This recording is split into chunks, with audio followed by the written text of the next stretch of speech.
This week, esoteric fascism. Well, you won't hear this on Radio 4. The author of a book called Transhumanism, The History of a Dangerous Idea. Another book he's written is The Dying God. Also, Black Terror, White Soldiers and Surrendering Islam. His name is David Livingstone, and we have a long interview with him discussing transhumanism. This is the idea that man can become God. Fascinating subject. Not really taught in our universities, and that's why David hasn't got a job there.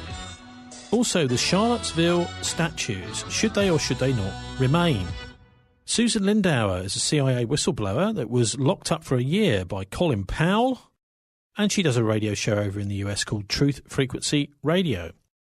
Dialects produced by volunteers. We're online at dialectradio.co.uk, and we're based at the People's Republic of Stokes Croft on Jamaica Street. I'll give you our contact details at the end of the show. My name is David Livingston. I am an independent historian, researcher. I've written several books. I'm currently working on a new one, which is, I keep thinking I'm done, but it keeps going and going. My first book was called The Dying God, The Hidden History of Western Civilization. And I used to read pretty heavily starting in my early 20s, and a friend of mine recommended I put my ideas down to paper, and that's basically how I turned out to be, I guess, an author. It's not something I ever planned to or ever really decided on myself, but it really started when I was in college.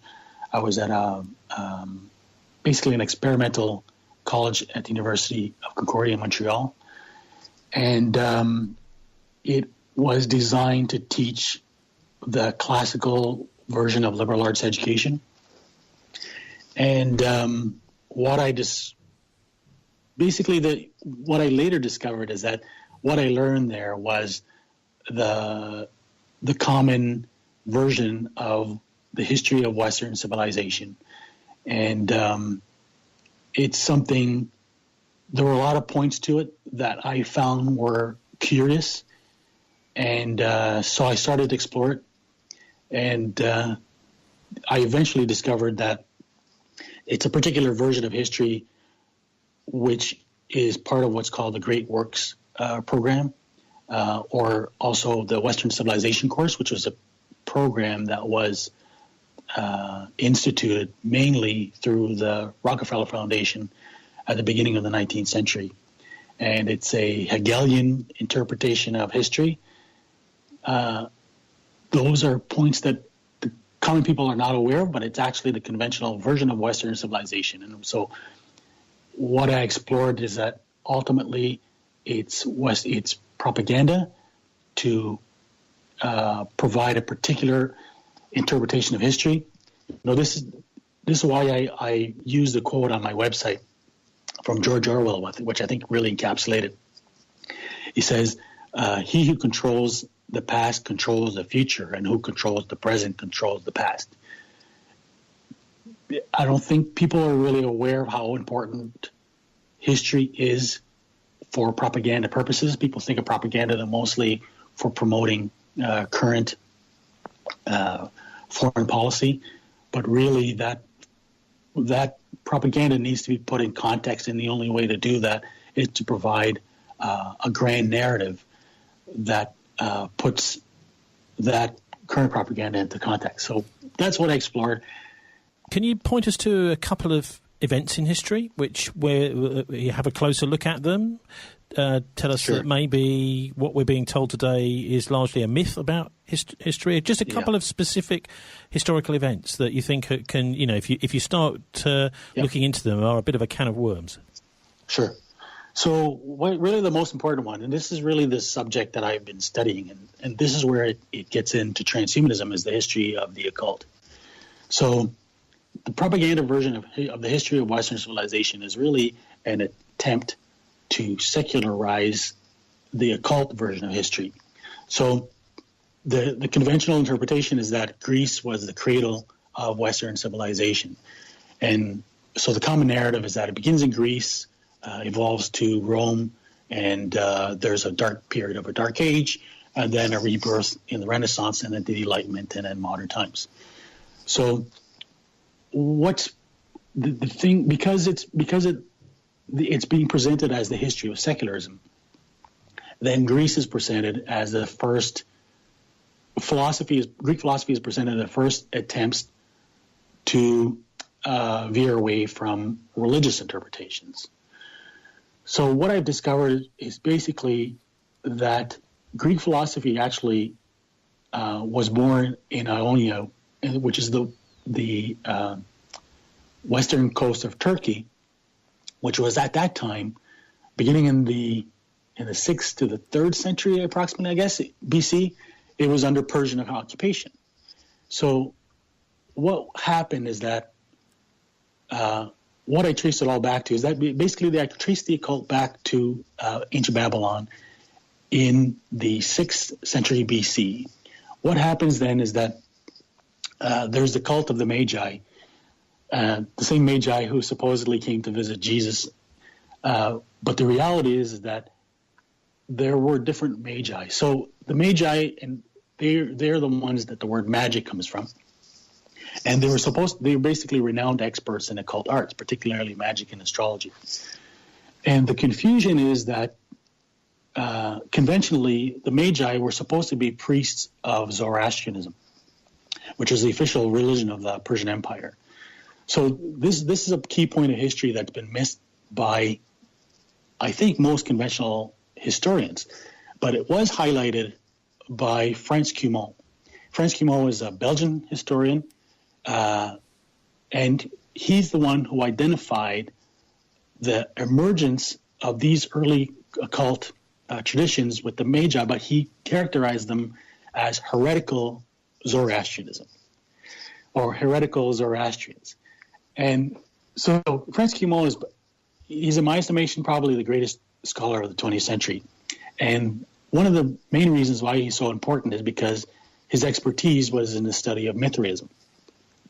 And anyone who's studied the influences, the external influences to Christianity, or basically pagan influences, knows that Mithraism was one of the key, or probably the key influence. It was one of the most important pagan cults of the Roman Empire, practiced by emperors and the army. And it's studying that particular mystery cult tradition, which is really the key to understanding the entire course of Western occultism after that. So what's important is that, as I mentioned, you have these heretical magi who emerged in the 6th century, in Babylon in 6th century BC, and what they did is they mixed a heretical version of Zoroastrianism with Babylonian magic and astrology. And so this cult then becomes highly influential.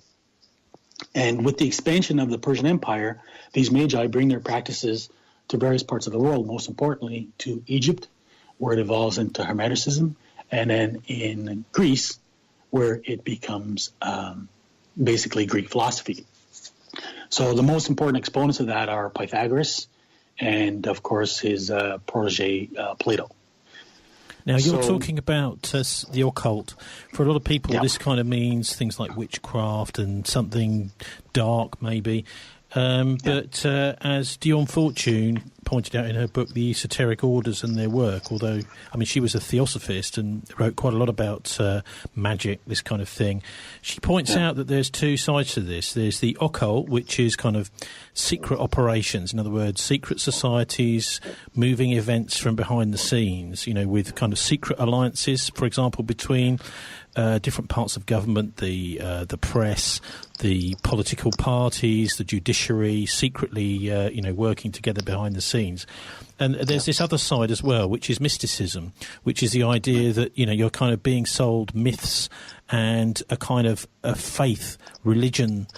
So you've talked a bit about the occult and the background to that in history. What about the other side, the mysticism? For Dion Fortune to talk about that, she's, I would say, a little biased, right? So I don't think there is such a distinction. I mean, mysticism is occultism. So I suppose what I'm saying is the mysticism is out in the open, but the occultism is behind the scenes. Yeah, so there's a sort of. I suppose. Yeah. I mean, it depends what you characterize as mysticism. I mean, from what I've seen, mysticism has been, for scholars, one of the most difficult things to define and characterize. So, I mean, really, the mysticism comes from the occult and has been very closely aligned to it from the beginning. So yes, I'm just thinking that most of the major faiths, like there's a kind of mystic Judaism, there's a kind of mystic Christianity, mystic Islam, which is, I suppose, a kind of alternative version from what the Quran says, the Old Testament, the New Testament say. That's an important point. So what you get these days, and this is important for the history of transhumanism, is in fascism, is the philosophy of René Guénon. And so Guénon basically says that, and he converted to Islam because he believed that all exoteric religions shared a similar common tradition, which was a mystical tradition. So he believed that you could follow any religion because it didn't really matter, because it was really just the outward exterior of the kernel, which was mystical tradition. And this is an idea that dates back to the Renaissance, to what they used to call the Prisca Theologia, or the ancient wisdom. And so the Renaissance really was marked by rediscovery of Hermeticism. And this is why it's really important to understand the French Cumon's discoveries and the origins of Mithraism, because what happens, especially in Hellenistic times, basically in Roman times, the real hub, the cultural hub of the world, the political hub of the world was a city of Rome, but the cultural hub was the city of Alexandria. And there you had all kinds of traditions that were mixed there. So that's where you had Jews, you had Gnostic Christians, you had Hermeticism, mystery cults, various pagan mysteries like the mysteries of Isis, Osiris, and so on and so forth. And it's really out of that cauldron that you get the development of the original fundamental traditions of the Western occult tradition, which is Hermeticism, Neoplatonism, and the ancient mysteries. But we don't see these terms really discussed, do we, much by people who would call themselves today either religious leaders or philosophers? No, exactly, and that's kind of the problem. And this is why Western civilization is basically a whitewash, which it basically omits most of the important developments, the ideological developments that actually shaped Western civilization. So those are the key ones. Like, you can't understand the Renaissance without understanding the history of the occult. And this is great. It's been there's a great book on the subject by Jean Sesnick. It's called Survival of the Pagan Gods. And I mean, there's other tangents here, but basically it's a rediscovery of Hermeticism and particularly astrological magic. Now, you've also done a book called Transhumanism, The History of a Dangerous Idea. You've mentioned this term transhumanism a couple of times now, David, and I think this is something that many of us will maybe we've heard the term, but I for one, do not understand what it means. Can you just take us through it? Transhumanism is basically the belief, it's kind of a Nietzschean belief that we can transform ourselves into whatever we want. So that means that we can use genetics, we can use any kind of science, we can to alter ourselves and basically, in their minds, improve ourselves. So you're not talking just about, say, personality, that we can kind of determine what kind of crafts if we want to be artists or whatever. You're saying that actually physically we could as well. Physically, yeah. So it's things as minor as plastic surgery, but things more complex like using smart drugs, like actually, the attempt of turning us into cyborgs. Well, Nietzsche was around. Nietzsche was around before any of this was possible. Of course. But Nietzsche basically laid the groundwork for, the whole idea that God is dead, so that man man is allowed to reinvent himself. Now, we've also nowadays, I mean, we're talking about in the United States and Britain, we're now starting to see the emergence quite legally of designer babies. Exactly. So that's all falls into transhumanism. I mean, not officially, let's say, but that it's basically those are within the interests of the transhumanists. So what you're saying here is, I think that you've got a philosophy going on behind the scenes, and what we're being told is that these are simply scientific developments, but actually there's a kind of driving force behind it, which is has a name of its own. And I just wonder if you can give us some more examples of how transhumanism is rolling out in our daily news, where we're not really being told that that's what it is. Well, just look at how Google is developing. They've got a new company called, first it was Alphabet, now they have 26 for the number of letters in the alphabet.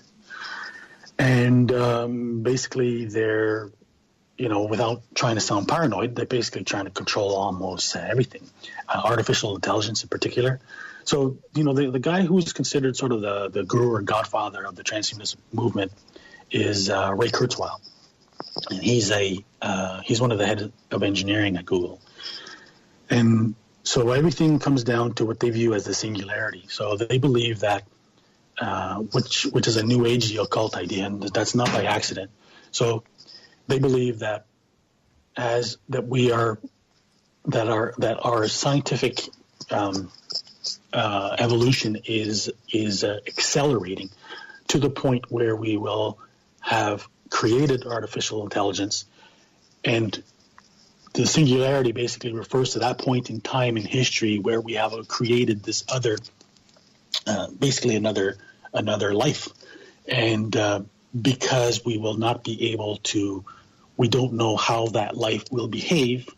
It's the singularity. It's a point in history which is a turning point for humanity, where it's a point in history that we are no longer going to be able to predict what's going to happen beyond that. Now, the obvious thing here is potentially cheating death or having a kind of life form which can go on forever. That's the idea. That's one of the main goals of the transhumanists is try to achieve immortality. So things like cryogenics and so on and so forth.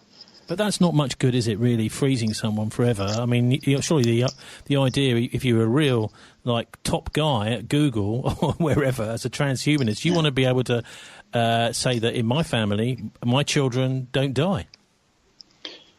Yeah. That's why I call it a dangerous idea. It's a lot of wacky nonsense, and it's basically a fascistic idea. It's also a totalitarian idea. I mean, how do you link this back to the Nazis, then? Well, I mean, basically, it dates back to eugenics. But to give you another example of where this comes from, so this is why the history of transhumanism is it's basically intermarried with the history of artificial intelligence, which was the goal all along. So it's basically about the computer. There's a movie called Lucy starring Scarlett Johansson, which basically encapsulates their entire vision, and she begins by taking a smart drug and becomes increasingly intelligent to the point where she's able to merge herself with the internet. So, this is not my speculation. This is in their own words. That's exactly what they're striving for. So since the beginning, there's a combination here of artificial intelligence and the internet, which has been their goal for a very long time, which is supposed to be God. And this is in their own words. This is stated by a leading transhumanist. His name is Francis Haline. And that's basically how he characterized it. But this all goes back to cybernetics. And one of the founders of cybernetics is Norbert Wiener. And Norbert Wiener wrote a book called God and Golem, Inc. And a golem is a Kabbalistic legend that a certain Rabbi Low of Prague in, I believe, the 1600s or 1700s, I think it was 1600s, was able to create artificial life, which he called, it's a Kabbalistic legend, it's a golem. And he was what's called a Baal Shem. I think that's the word. Baal Shem is basically, it's a Kabbalistic rabbi who has the ability to use what are called names of power, so magical pronouncement, magical names of God. And so there's a certain recipe, and you produce a certain combination of materials, and then you pronounce the name of God, and then you bring this object to life. So Robert Runner wrote this book in the 40s or 50s, and he basically said that our creation of intelligent machines is basically the same thing as creating a golem. He basically likens it to magic. And he says this is important because what it means is that this is what makes humans gods. If what makes God is the ability to create life, then when humans are able to create life, or in other words, artificial intelligence, and then therefore humans will achieve the point in history where they become gods. This does seem to be, I suppose, for people who are super rich, super vain, they've bought all the yachts, had all the high-class prostitutes, taken over all the political parties, bought up all the press, that they might actually think to themselves, well, it doesn't seem that there's anything. There's nothing else. What else can we do? We've done everything, and we've got so much money we don't know what to do with it. Yeah, it's the height of arrogance, right? I mean, it's always been the case. I think it's ego. You can't carry ego further than want it to become immortal. But I mean, haven't we always had characters like this in the world that have sort of striven for global domination? What's different about today? Is anything different about today with these people? I think there's a certain sophistication. I don't want to compliment them, but I think there's a certain sophistication with their. It's not as crass as they say, like pharaohs building, enormous monuments to themselves, or, totalitarianism, or it's a very long-term, long drawn out kind of plan, very long-term thinking, and the size of the goal that they're trying to achieve is substantial. So what about this term Kabbalah that you've been using? I mean, there's all sorts of different ways of spelling it, even, aren't there? With a Q, with a K, etc. Can you just pull that apart for us? Because again, that's another one of those terms we hear. As I understand, it's a kind of Old Testament mysticism, because we've got different traditions within the Jewish faith, haven't we? We've got very different, a kind of the Jerusalem Talmud, which is written by rabbis who were much more closer to the original faith, and then you've got a kind of alternative, which is the Babylonian Talmud, which was written largely when the Jews were in captivity in Babylon. Right. Yeah, so Kabbalah is basically it's supposed to represent what they call a mystical tradition of Judaism. So this is what I trace in the Dying God, and this is why I talked about the heretical magi originally, because in my estimation, those were the original Kabbalists. So what's curious about Kabbalah is that basically it's been studied seriously for about 150 years, and since that time. There have been numerous theories to try to figure out where it originated from. Everybody agrees that it likely did not predate the 8th century BC. And different scholars see different influences. So some see Greek influence, some see Zoroastrian influence, and or other influences. And the only way to answer all of that is by pointing to the fact that it wasn't Zoroastrianism influence. It was heretical Zoroastrian influence of the kind that Franz Guimont identified. And there was Greek influence, but that Greek influence itself was originally Babylonian or from the Magi as well. So basically that's the answer. And that's how you can understand the rest of the history of the occult, that it begins in Babylon with this heretical Zoroastrian cult of magic and they also magic, astrology, numerology, and so on, which then travels to Greece, where it leads to thought of Pythagoras and Plato, which then evolves into Platonism and Neoplatonism. No, I mean, if you talk to Rastafarians, a lot of West Indians, for example, they'll talk about Babylon, and they mean by that they mean, I suppose, the sort of financial money system, the fact that we're now in a kind of almost like debt slavery, a kind of wage slavery, where you can be working all the hours God sends, and yet you still haven't got hardly enough money in your wages to pay the rent. Right. I mean, is there any link between that Babylon and the modern day West Indian Babylon and the one we were talking about with Kabbalah? Well, Babylon, it's referred to in the Book of Revelation too, right, as being really it's a symbol of depravity and excess. The whore of Babylon is very much tied to that symbol. So it's associated by Christians with that kind of interpretation. Historically, though, it's and that's another aspect of Western civilization that totally omits the history of Babylon. Really, Greece was just a tiny little minor outpost when, at the time, the major empire in the world was the Persian Empire. So Babylon was the source of this magical tradition. So I'm not sure it needs to be characterized with the significance that it has been, but that's where it all came from. Well, you could almost see it as a kind of a feudal empire where the bankers are running the show. Yes. So, yeah, I mean, that's the modern day reality. So we can call it what we want, but it's I don't know what you want to term it, but yeah, it is Babylonian in that sense. Okay. Also, why do you think this is important? It's important because it's totalitarianism, and it is the attempt to rule us with a particular type of rule. But I mean, Google, surely. I mean, it's a kind of friendly sort of smiling faces on the Google when you bring it up on the internet. Yeah. I mean, are you saying that that's really a kind of a mask? Well, see, what's really interesting is that the internet. So if you go all the way back to Norbert Wiener, the goal of creating artificial intelligence was for them to become gods, to create an all-seeing eye.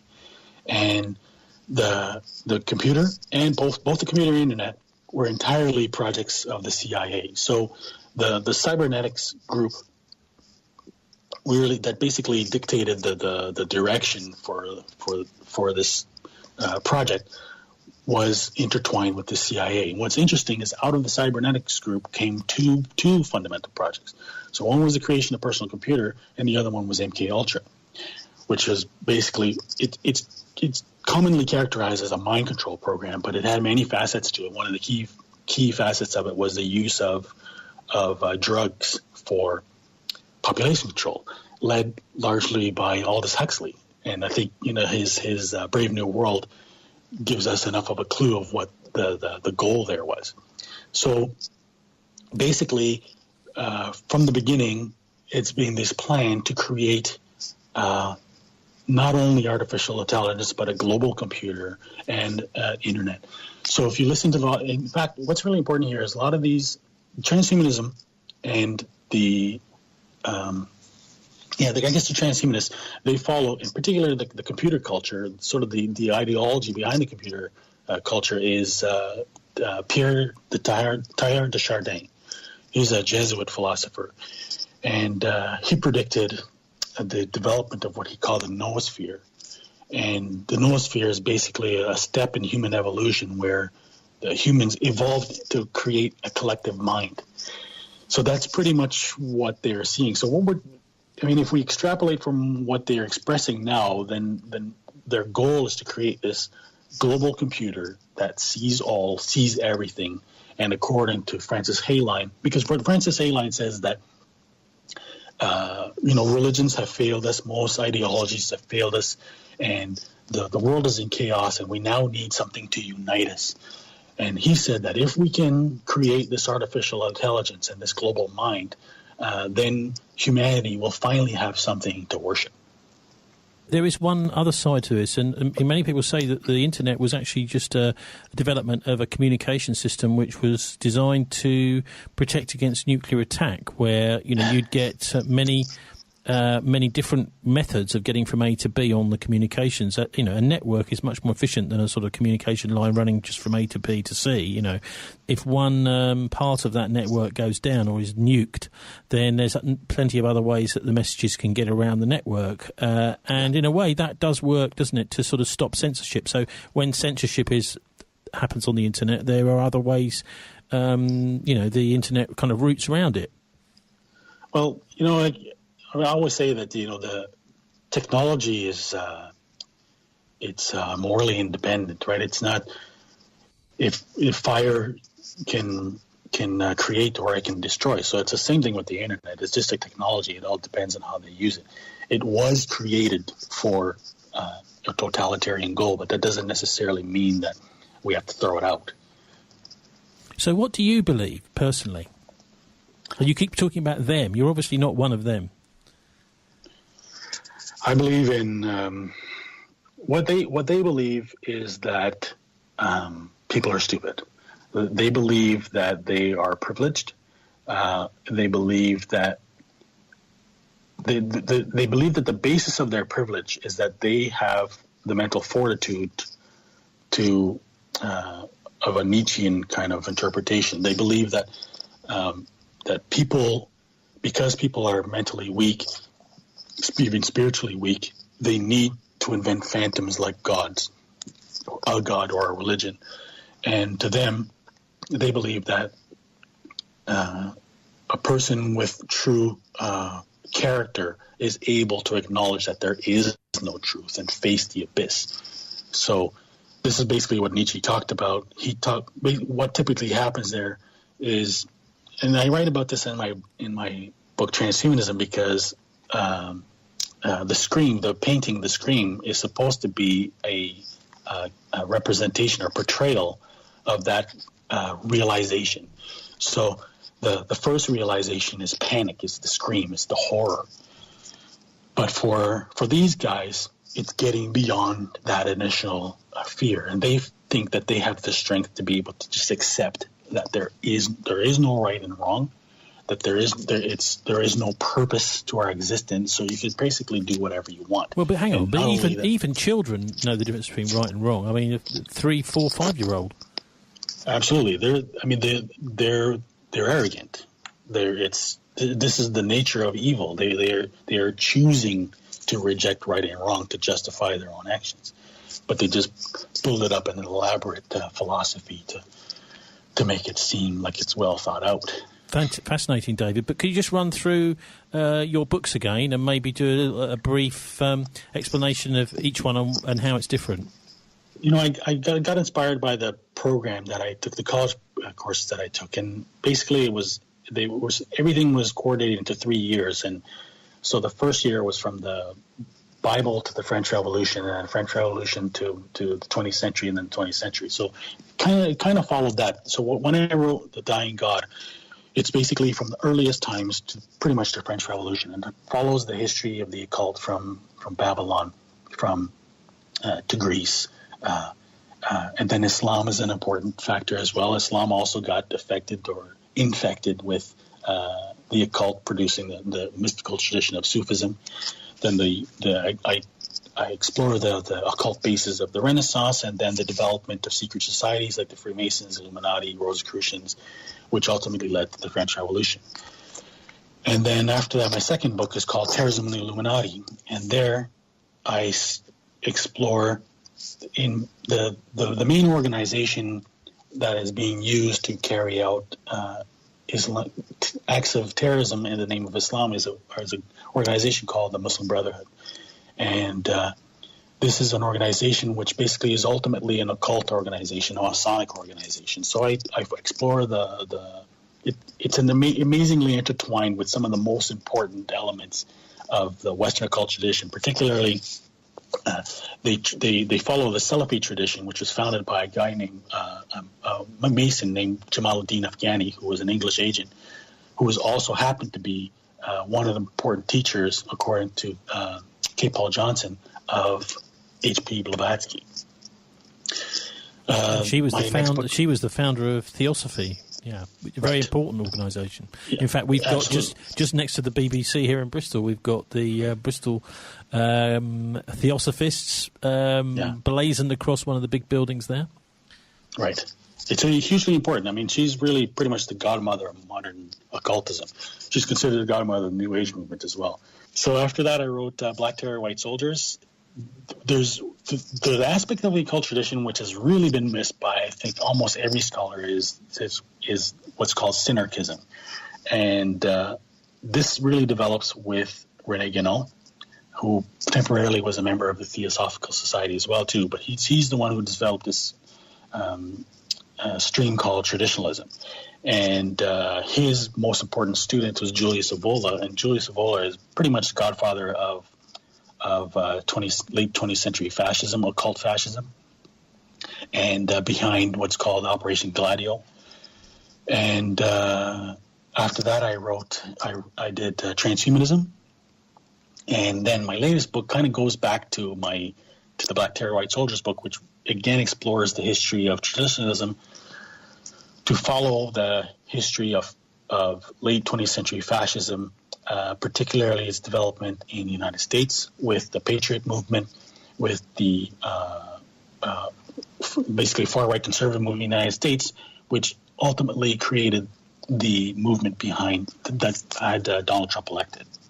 Now, just before you go, I wonder, you mentioned the Illuminati there. A lot of people now would say, well, that's a historical organisation. There's really no evidence of anything around now. And also thought I'd throw in this concept of anarcho-capitalism, the idea that, these people who are extremely super wealthy, but they have no interest in following any laws. In fact, they're actually completely immune to laws. Yeah. So I wonder if you can deal with those two, finally, which is the Illuminati and the anarcho-capitalists. Well, I mean, Illuminati, what's exceptional about the Illuminati is probably the only case in history where we were able to discover the documents of a secret society and their plans. So this is the one reason why historians are not able to deny their existence or their plans. But they do. And for everything else. In universities, I think you'd be called a lunatic if you talk about this stuff. Well, I mean, they will all they can't deny its existence, but they will all insist that it was disbanded and ended in 1785 or whenever it was officially disbanded. So that's the problem, is that we don't have that kind of incontrovertible evidence for many of the other societies, but that doesn't mean that there's not a lot of evidence to build a case. So Illuminati was really a temporary thing. I believe that Martinism was really probably the more important occult stream, and it's Martinism that developed into synarchism and traditionalism. And so I don't care what mainstream historians do, because they have the tendency to really be overly skeptical and really not see the writing on the wall. So there's enough evidence to see. We don't need to name them the Illuminati in our time, but there's enough evidence. In fact, it seems like one of the more powerful groups in our time has been Le Cercle, or the Cercle Pinay, and that's really founded by a couple of Bilderbergers, and has really been the parent organization behind much of the fascist international. And what about this concept of anarcho-capitalism? Right. So interesting you bring that up, because it's very closely aligned to transhumanism. A well-known anarcho-capitalist would be Murray Rothbard, and he's really one of the godfathers of the modern libertarian movement. What's interesting there is that he developed with his partner Lou Rockwell, who used to write for Ron Paul, by the way. They developed what they call an outreach to rednecks strategy, which was basically to appeal to racist sentiments in the U.S. as a Trojan horse to carry forward their neoliberal ideology, or what they call anarcho-capitalist. And what happens is that these groups and thinkers are very closely aligned to the leading transhumanists, particularly a person like Robert Anton Wilson, who's very much the godfather in some ways, the godfather of transhumanism, particularly for his role in the popularization of a very strange tradition called Discordianism. So my latest book really it kind of wraps up all these trends that I've been following. So, like I said, it returns back to the Black Terror White Soldiers by re-exploring the role of fascism. And so what's fascinating here is how it all ties in, where you have the very close relationship between fascism, transhumanism, and Discordianism. And so Discordianism is what it sounds like. It's a belief that life is chaos. It devolves out of chaos in the belief in chaos magic. And chaos magic is really the modern form of occultism today. And so we've really seen it play out in the election of Donald Trump with the creation of fake news, popularized by various online communities, particularly 4chan, which is basically populated by Discordians. And so it's what they call mimetic warfare. It's for them their agenda of rocking the boat, of deliberately confronting what they call political correctness by being deliberately offensive, by inciting hatreds and prejudices, is all part of what is basically their form of magic, and which is basically chaos magic, which is ultimately tied to esoteric fascism. And that's the times that we're heading in these days. All right, David, thanks very much for joining us on Dialect. Okay, thank you for having me. That was David Livingston, author of Transhumanism, The History of a Dangerous Idea, The Dying God, Terrorism and the Illuminati, Black Terror White Soldiers, and Surrendering Islam.